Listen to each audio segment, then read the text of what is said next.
Hello students, मैं कृष्ण कुमार वर्मा आपका फिर से स्वागत करता हूं HTMBSC के यूट्यूब चैनल पर। आपको पता है कि जो हमारा अध्याय 2 था उन्होंने उसको हमने कंप्लीट किया है, ठीक है। अब हम आते हैं अध्याय 3 पे। जो हमारा अध्याय 3 है, ठीक है, वो क्या है, वैद्युत धारा के बारे में आपको पढ़ना है इसमें, ठीक है। इसके पिछले जो 2 चैप्टर है उसमें आपने आवेश के बारे में पढ़ा था, ठीक है, और विभव के बारे में पढ़ा था। अब आपको पढ़ना है वैद्युत धारा के बारे में पढ़ना है, ठीक है। आपको पता होगा कि वैद्युत धारा है क्या। इसके हमने बहुत सारे डिफिनेशन शुरू से पढ़ते आ रहे हैं, ठीक है। क्लास 8 से आपको वैद्युत धारा मिल जाता है, ठीक है। वहां से हमने 10th में भी पढ़ा था और फिर आप फाइनली 12वीं में वैद्युत धारा पढ़ने वाले हैं, ठीक है। जैसे आप समझते हैं कि आवेश का प्रवाह का दर होता है, उसी को हम लोग क्या बोलते हैं, वैद्युत धारा बोलते हैं, ठीक है। आज हम लोग समझें कि वैद्युत धारा का कंसेप्ट क्या है, वैद्युत धारा काम क्या करता है, किसी परिपथ में वैद्युत धारा का यूज क्या है, ठीक है। स्पेशली वैद्युत धारा होता क्या है, ऐसे समझिए बस। अगर हम आपको बताएं तो आप ऐसे समझ सकते हैं कि एक एग्जांपल अगर हम आपको दें तो जो वैद्युत धारा होता है एक कुछ नहीं करता है, बस आवेश को, ठीक है, जो ऊर्जा होता है, वैद्युत एनर्जी होती है, उसको क्या करता है, ले जाने का काम करता है, ठीक है। वैद्युत धारा क्या करता है, ऊर्जा को ले जाने का काम करता है। अब ऊर्जा कौन सी है, जैसे आपको पता है किसी बैटरी की अगर हम बात करें तो जब बैटरी से हम किसी चालक को जोड़ देते हैं ना, बैटरी को हम किसी चालक से जोड़ देते हैं तो क्या होता है कि धीरे धीरे बैटरी की जो एनर्जी होती है क्या होती है, खत्म हो जाती है। एनर्जी खत्म होने का मतलब क्या है कि उसके जो एनर्जी है, ठीक है, वो कहीं आप बैटरी से कोई काम कर रहे हैं, बल्ब यूज कर रहे हैं, ठीक है, फ्रिज यूज कर रहे हैं, कूलर यूज कर रहे हैं, कुछ भी यूज कर रहे हैं, तो इनको चलाने के लिए क्या चाहिए, एनर्जी चाहिए ना। अरे किसी चीज को चलने के लिए क्या जरूरी है, एनर्जी जरूरी है। अब हर एक चीज के लिए अलग अलग एनर्जी होता है। जैसे अब अगर आप बाइक चला रहे हैं तो बाइक के लिए क्या चाहिए, पेट्रोल चाहिए। अगर आप क्या चला रहे हैं, डीजल वाली कोई गाड़ी चला रहे हैं तो उसमें डीजल चाहिए। मतलब चलने के लिए क्या चाहिए, एनर्जी चाहिए। तो जो आपका जो फ्रिज, कूलर, एसी, ये सारी चीजें हैं, बल्ब है, आपके सामने जो मोबाइल रखा हुआ है, इसके सामने मतलब जो भी चला रहे हैं, ठीक है, वो उसको क्या चाहिए, एनर्जी चाहिए। और एनर्जी कैसा है, ये आपका वैद्युत ऊर्जा है, ठीक है। तो जो आवेश होता है, ठीक है, जो धारा होता है, वैद्युत धारा होता है, वो क्या करता है, इस आवेश, इस एनर्जी को क्या करता है, ले जाने का काम करता है, ठीक है। बस इतनी सी बात है, समझे। अगर इसको एक एग्जांपल से आपको समझाएं तो बहुत सिंपली भाषा में आप समझ सकते हैं कि वैद्युत धारा होता क्या है। अगर हम कहें कि यहां पर समझिए, यहां पर एक कोई दुकानदार है, ठीक है, जिसकी कुछ भी जो भी है, चाय पानी नाश्ते की जो भी दुकान है, यहाँ पर ये रखता है, ठीक है। ये जो दुकानदार है, ये आपको क्या है, एक दुकानदार है जिसकी चाय पानी की दुकान है, ठीक है। यहाँ पर एक दुकानदार है जिसके पास जो इसका दुकान है, उसमें आपको जो भी चाय पानी नाश्ता जो भी मिलता है उसके लिए इसको दुकान है, ठीक है। एक और व्यक्ति है, ठीक है। एक क्या है, लोहार है, जो लोहा काम करता है, लोहा से जो भी चीजें बनाना होता है वो क्या करता है, बनाता है, ठीक है। ये आपका क्या है, लोहार। बात समझ रहे हैं। और एक यहां पर हम क्या है, तो एक यहां पर क्या है, एक फैक्ट्री है, ठीक है। क्या है, फैक्ट्री है। और एक फैक्ट्री किसका है, कोयले की। यहां पर कोयले की खदान होती है, यहां से कोयला क्या होता है, उत्पन्न किया जाता है, ठीक है। अगर हम कहें कि एक और बंदा है, ठीक है, जिसका यहां पर क्या है, घर है, ठीक है। ये सारी चीजें समझ रहे हैं। अब होता क्या है, देखिए एक बात समझिए, हम इसको, लोहार को क्या चाहिए, लोहार को अपना काम करने के लिए क्या चाहिए, कोयला चाहिए। क्या चाहिए, कोयला।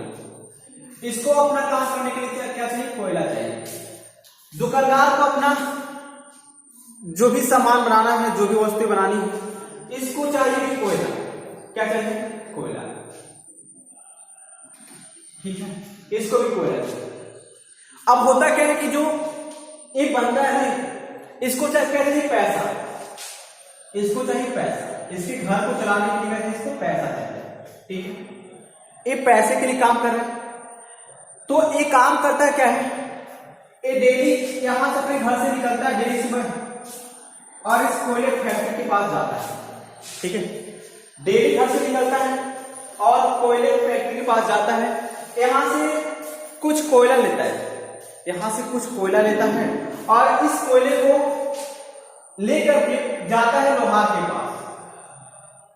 लोहार को कुछ कोयला देता है, ठीक है। लोहार क्या करता है, कुछ कोयला देता है और फिर फाइनली यहां से निकल करके जाता है दुकानदार के पास, जिसकी चाय पानी नाश्ते का दुकान। इसको देता है कोयला, बदले में क्या देता होगा, पैसा देता होगा। तो इसको यहां से क्या मिल जाता है, पैसा मिल जाता है। और इस दुकानदार को भी जब कोयला देगा तो इसको भी यहां से क्या मिल जाएगा, पैसा मिल जाएगा, ठीक है। अब ये आता है अपने घर आता है फिर खाने। अब बताइए दुकानदार को क्या चाहिए, कोयला चाहिए। कोयला मीन्स एनर्जी। कोयला में क्या होता है, तापी ऊर्जा होता है ना। कोयला मीन्स क्या चाहिए, उसको एनर्जी चाहिए। लोहार को क्या चाहिए, एनर्जी चाहिए। मतलब दुकानदार को भी एनर्जी और लोहार को एनर्जी। व्यक्ति जो है इसको क्या चाहिए, पैसा चाहिए। तो एक क्या करता है, यहां से निकलता है और फैक्ट्री में जाता है, फैक्ट्री से कोयला लेता है, फिर इसको देता है, फिर इसको देता है। इसी तरह इसका डेली का एक रूटीन है। तो मेरे कहने का मतलब क्या है, कि जो कोयला है एनर्जी है और इस एनर्जी को पहुंचा रहा है, ये व्यक्ति को पहुंचा रहा है। तो सेम इसी कंडीशन में क्या होता है कि जो धारा होता है ना, वो धारा का काम कौन कर रहा है, व्यक्ति कर रहा है। जो पहले धारा होता है उसका काम कौन कर रहा है, व्यक्ति कर रहा है। और इस व्यक्ति को अगर एक व्यक्ति का होता है डेली कहां पर फैक्ट्री में जाता है, वहां से क्या करता है, वहां से आपका कोयला लेता है और फिर कोयला लोहार को देता है और फिर क्या करता है, लोहार को देने के बाद दुकानदार करता है और फिर घर लौट आता है। इस तरह से उसका भी काम चल जाता है, उसका भी रोजी रोटी चल जाता है और इन लोगों का भी अपना काम खत्म हो जाता है। तो मेरे कहने का मतलब क्या है, इसको एक और डायग्राम समझिए। हमने कहा कि यहां पर एक है फ्रीज, क्या है, फ्रीज, ठीक है। यहां पर आपने लगाया हुआ है, कुछ ही मान लेते हैं एसी लगाया हुआ है। यहां पर आपके पास एक क्या है, बैटरी है, क्या है, एक बैटरी है, ठीक है, एक बैटरी है। अब जो होगा, जो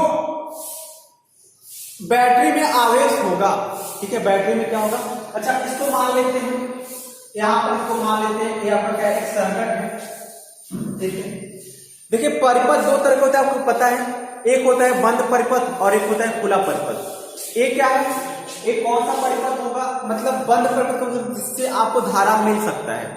खुला परिपथ का मतलब जिससे आपको धारा नहीं मिलता है, समझिएगा। बंद मतलब ऐसा मतलब कि बंद हो गया तो धारा नहीं मिलेगा। अरे बंद का मतलब क्या है, सब लोग आपस में जुड़े हुए हैं और सब लोग आपस में जो जुड़े होंगे ना, तब क्या मिलेगा इसको, क्या होगा, यहाँ से धारा प्रवाहित होने लगेगा, ठीक है। खुला का मतलब क्या है, इसको खुले मतलब इसको बंद कर देते हैं, मतलब इसको छुड़ा देते हैं, और बंद का मतलब क्या, इसको जोड़ देते हैं। बस यही होता है खुला परिपथ और बंद परिपथ, ठीक है। तो होता क्या है कि जब इसको आप बंद करते हैं, ठीक है, जब इसको बंद करेंगे तो क्या होता है कि यहाँ से धारा क्या चलना चलता है और इसमें से एनर्जी निकलते हुए इस एनर्जी को लाता है, एसी को देता है और फिर एसी को देकर के फिर आता है इसको फ्रिज को देता है और फिर मतलब ऐसे जाता है, फिर ऐसे जाता है और फिर फाइनली ऐसे निकल आता है। और फिर यही काम ऐसे लगातार इसमें चलता रहता है। और कब तक चलता रहेगा, जब तक इस बैटरी का पूरा एनर्जी क्या हो जाएगा, खत्म ना हो जाए। जब तक इस बैटरी का पूरा एनर्जी क्या हो जाए, खत्म ना जाए, तब तक क्रियाएं क्या होती है, चलती रहती है, ठीक है। इतनी सी बात आप समझ गए होंगे। तो एक ही सिंपल सा अवधारणा किसका, विद्युत धारा का। बाकी हम जो बेसिक पढ़ते हैं उसको पढ़ लेते हैं, ठीक है।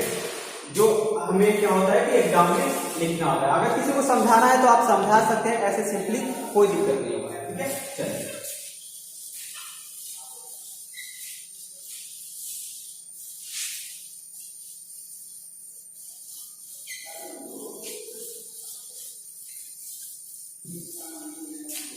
अब हम बात करते हैं विद्युत धारा।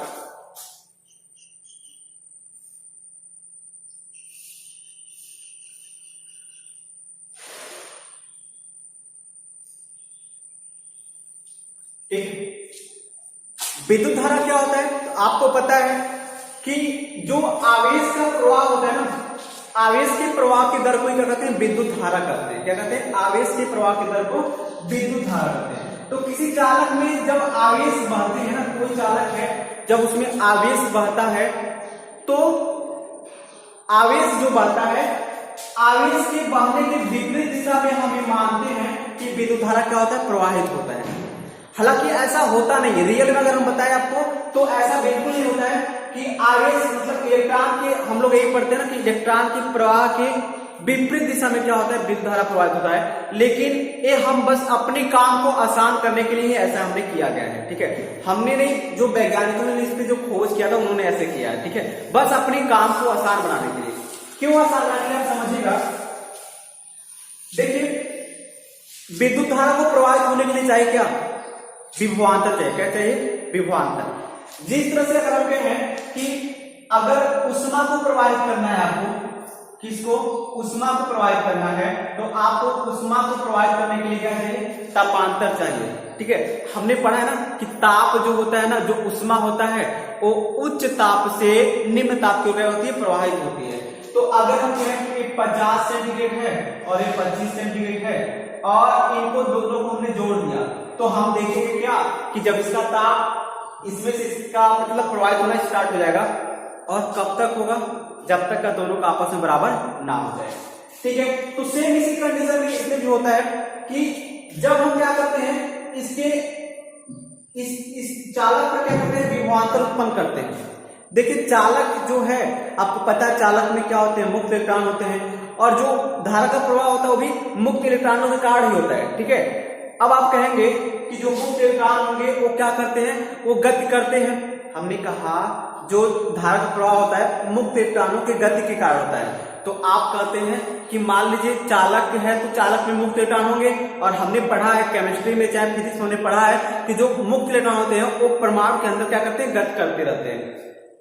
तो चालक को ऐसे अगर छोड़ दें तो उसमें धारा प्रवाहित होनी चाहिए, क्योंकि हमने अभी पढ़ रहे हैं कि मुक्त इलेक्ट्रॉनों के कारण ही, यानी मुक्त इलेक्ट्रॉन के प्रवाह के कारण क्या होता है, धारा प्रवाहित होता है। अभी हम पढ़ रहे हैं। तो इतनी बात समझिएगा, हम मानते हैं कि मुक्त इलेक्ट्रॉन का धारा प्रवाहित होता है, लेकिन कब होता है, जब सभी इलेक्ट्रॉन एक ही दिशा में क्या हो, प्रवाहित हो। अगर कोई चालक है, इसमें बहुत सारे क्या होंगे, इलेक्ट्रॉन्स होंगे, बहुत सारे इलेक्ट्रॉन्स होंगे, ठीक है, बहुत सारे इलेक्ट्रॉन भी होंगे, बहुत सारे प्रोटॉन भी होंगे, यानी धनावेश भी होंगे और ऋणावेश भी होंगे, दोनों होंगे। तो ये जो इलेक्ट्रॉन होते हैं ये अनियमित गति करते हैं, इनका कोई गति करने का कोई नियम नहीं है। समझ में आ रहा है, इनके गति करने का कोई नियम नहीं है, इसकी मर्जी, ये चाहे इधर जाए और चाहे इधर जाए। तो जब हमने देखा, फाइनल देखा कि एक गति कर रहे हैं फिर भी धारा नहीं प्रवाहित हो रहा है, तो इसका रीजन क्या है, हमने यहाँ पर देखा, अगर हमने हाथ लगाकर इसको देखा, हालांकि इमेजिंग कर रहे हैं हम लोग, तो देखा हमने कि जितने इलेक्ट्रॉन इधर से इधर जा रहे हैं उतने ही इलेक्ट्रॉन इधर से इधर आ रहे हैं, मतलब टोटल यहाँ गति क्या हो गया, शून्य हो गया। और जब टोटल गति शून्य हो जाएगा ना, तो कोई भी धारा प्रवाहित नहीं होगा, इस बात को याद रखिएगा। तो प्रवाहित होने के लिए क्या चाहिए, इनके बीच में पोटेंशियल डिफरेंस चाहिए, यानी विभवांतर चाहिए। अभी मैंने बताया ना कि अगर आपको ऊष्मा प्रवाहित करना है तो तापांतर चाहिए, अगर पानी को प्रवाहित करना है तो तलांतर चाहिए। मतलब समझिए बात को, एक बार इसको और समझिए। ये आपका क्या है, एक बर्तन है, क्या है, एक बर्तन है, और यहाँ एक छोटा सा दूसरा बर्तन है, ठीक है। एक बर्तन है छोटा, इसमें पानी जो है यहाँ तक भरा हुआ, कहाँ तक भरा हुआ है, यहाँ तक पानी भरा हुआ है, और इसमें जो पानी है वो यहाँ तक भरा हुआ है। अगर हम आपसे कहें कि हम इसको एक पाइप से जोड़ दे रहे हैं, इससे एक पाइप से इसमें जोड़ दे रहे हैं, तो आप कहेंगे कि इसमें का पानी इसमें आना स्टार्ट होगा, और हम पूछेंगे कब तक स्टार्ट होगा, मतलब जब इसको हम पाइप से जोड़ेंगे तो आप कब कहेंगे कि इसमें का पानी इसमें आना स्टार्ट होगा, और हम पूछेंगे कब तक स्टार्ट होगा, तो आप कहेंगे तब तक स्टार्ट होगा, तब तक पानी ये बहता रहेगा जब तक कि इस दोनों का जो तल है ना आपस में बराबर ना हो जाए। तो मतलब जब तल बराबर हो गया तो पानी का बहाव बंद हो जाएगा, अगर तल का अंतर है तो पानी बहता रहेगा। तो मेरे कहने का मतलब क्या है, किसी भी चीज को बहने के लिए क्या चाहिए, कुछ अंतर चाहिए। जैसे ताप के लिए तापांतर, तल के लिए तलांतर, द्रव के लिए क्या तलांतर चाहिए, ठीक है, तभी क्या होगा, ये प्रवाहित होगा। और आपने अभी एक चीज और देखा होगा कि हमेशा कोई भी चीज उच्च से निम्न की ओर ही जाती है, उच्च से किधर, निम्न की ओर। जैसे एक ऊंचे तल से नीचे तल की जा रही थी, ऊंचे उष्मा से नीचे उष्मा तक जा रहा था। तो ये सारी चीजें आप समझ गए होंगे।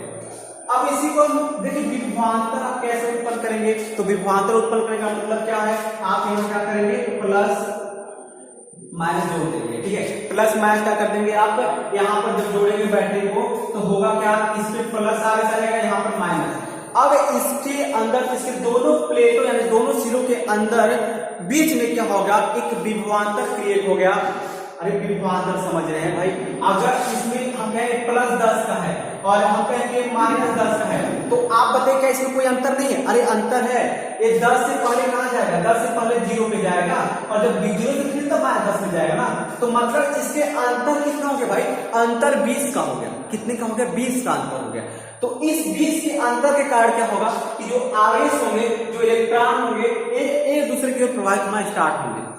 मेरे कहने का मतलब यह है कि जब इसके विभव में क्या गया, अंतर आ गया, तो अब इलेक्ट्रॉन क्या होते हैं कि इलेक्ट्रॉन निम्न विभव से, अच्छा हम आपसे पूछ रहे हैं कि उच्च विभव कौन है और निम्न विभव कौन है, तो आप कहेंगे कि ये प्लस है और ये माइनस है, तो ये प्लस से ज्यादा होगा, ये माइनस से क्या होगा, कम होगा। तो आप कहेंगे कि जो प्लस वाला होगा, ये एक क्या होगा, आपका उच्च विभव होगा, और ये उच्च विभव होगा, और ये माइनस जो होगा आपका ये होगा निम्न विभव होगा।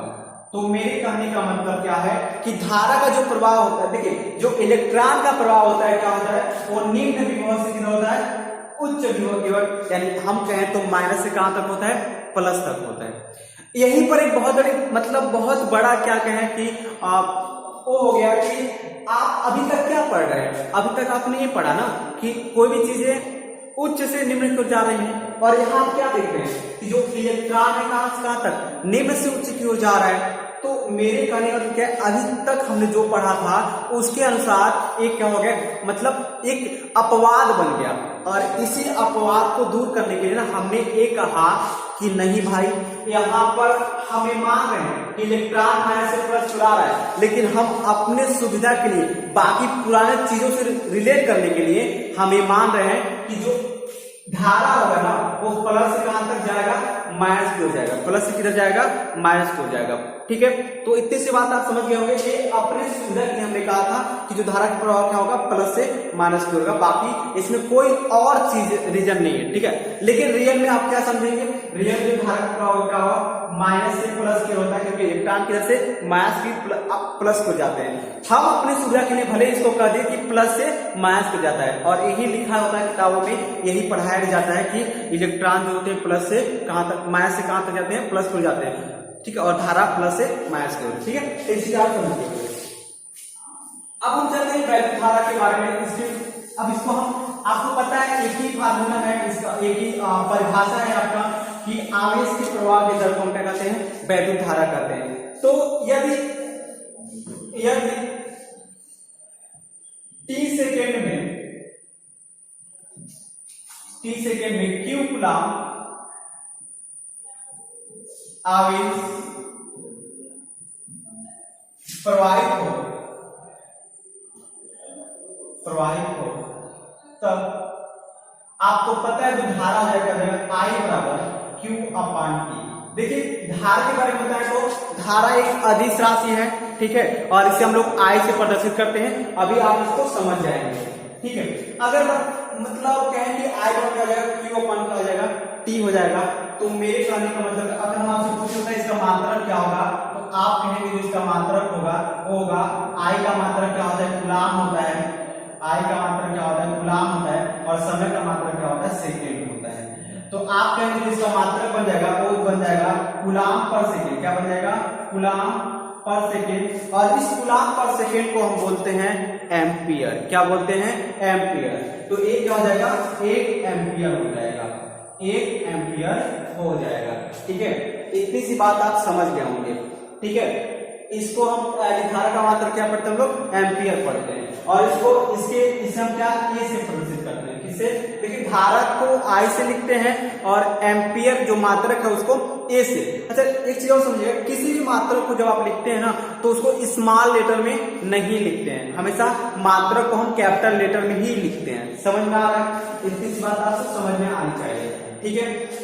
अच्छा, अब हम बात करते हैं कि अगर हम कुछ बोले इसका बीमा क्या होगा, तो आप कहेंगे जो इसका बीमा होगा, तो आपको पता है जो कुलाम, मतलब कुलाम है ना, इसको आप सी से लिख सकते हैं, ठीक है। कुलाम का जो बीमा होता है ये सी लिखा मिलता है आपको, तो सी हो गया कुलाम का। और सेकेंड की जो बात है तो टी हो गया, तो यानी आई का जो बीमा हो जाएगा ना वो निकल जाएगा सी और टी इनवर्स हो जाएगा। आप इसको इतना भी कर सकते हैं, ठीक है, आप इसको इतना भी कर सकते हैं। फाइनली जो आई एक खुद आई जो है एक खुद क्या होता है, एक मूल मात्रक होता है, इसलिए इसकी बीमा को हम लिखते हैं ए एम्पियर, और एम्पियर को क्या लिखते हैं, ए लिखते हैं। तो या आप इसको भी लिख सकते हैं या तो उसको लिख सकते हैं। क्यों ऐसा कर रहे हैं, क्योंकि एम्पियर खुद एक क्या होता है, मूल मात्रक होता है, और मूल मात्रक की खुद क्या होती है, बीमाएं होती हैं, ठीक है। तो आप इतनी सी बात समझ गए होंगे। अब हम बात करते हैं कि एक एम्पियर आप किसे कहेंगे, एक एम्पियर किसे कहेंगे। तो अगर हम कहें कि एक एम्पियर क्या बात है, तो अब यहाँ पर अगर देखें आप, इसको आप समझ गए होंगे। अगर यहाँ पर आप देखें, हमने कहा Q यानी T से T बार एक सेकेंड में, कितने सेकेंड में, एक सेकेंड में, ठीक है, जो एक सेकेंड है आपका, एक सेकेंड में हमने कहा कि Q बराबर 1 कूलम आवेश निकल रहा है, ठीक है, तो 1 कूलम आवेश क्या हो रहा है, प्रवाहित हो रहा है, मतलब एक सेकंड में Q 1 कूलम क्या हो रहा है, आवेश प्रवाहित हो रहा है। तो हम कह सकते हैं कि जो I डॉट निकल जाएगा 1/1, और इसी को हम क्या बोलते हैं, इसी को हम बोलते हैं 1 एम्पियर। क्या बोलते हैं, इसी को हम लोग बोलते हैं 1 एम्पियर, ठीक है, 1 एम्पियर। मतलब अगर आप ऐसे कर सकते हैं, ऐसे इसको डिफाइन कर सकते हैं कि एक सेकेंड में यदि 1 कूलम आवेश प्रवाहित होता है तो उसे हम क्या बोलते हैं, 1 एम्पियर बोलते हैं। क्या बोलते हैं, 1 एम्पियर। तो हमें आशा है कि आप इतनी सी बातें सब समझ गए होंगे, और अगर आपको नहीं समझ में आते तो फिर से वीडियो को देखिएगा, हमें आशा है कि आप इसको समझ जाएंगे, ठीक है। तो आज के लिए बस इतना ही, जल्द मिलेंगे अपने अगले नेक्स्ट वीडियो में, तब तक के लिए जय हिंद।